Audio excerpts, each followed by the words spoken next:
बे बहरी हो, जनी आवते तू बहना सहरी हो। ए बाबू अइला गाँव से तू पहिला बे बहरी हो, जनी आवते तू बहना सहरी हो। तू झुकेगा नहीं साला तो तोड़ दूंगी, तोड़ दूंगी। लेडी डॉन हूँ मैं, गर्दन मरोड़ दूंगी।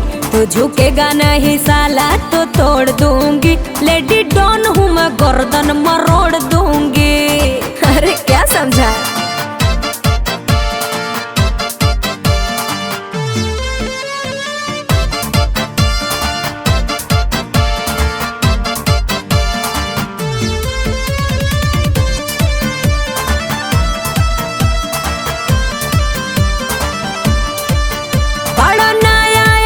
कुछ जाने लाना काहे बतिया हमर बाबू माने लाना।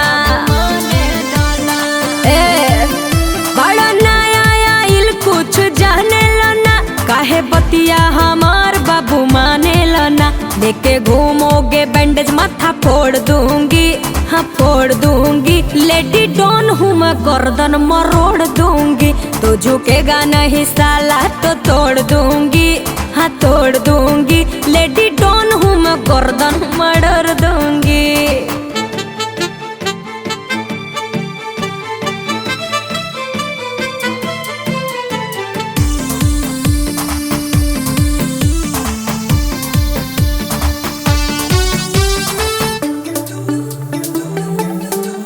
सुनो संजय अंजलि की सच्ची ये बात, अभी नई नई हुई है मुलाकात।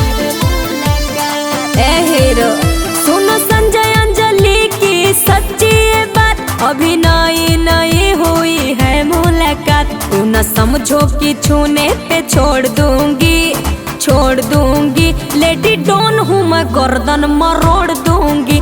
तू झुकेगा नहीं साला तो तोड़ दूंगी, तोड़ दूंगी। लेडी डॉन हूँ मैं, गर्दन मरोड़ दूंगी।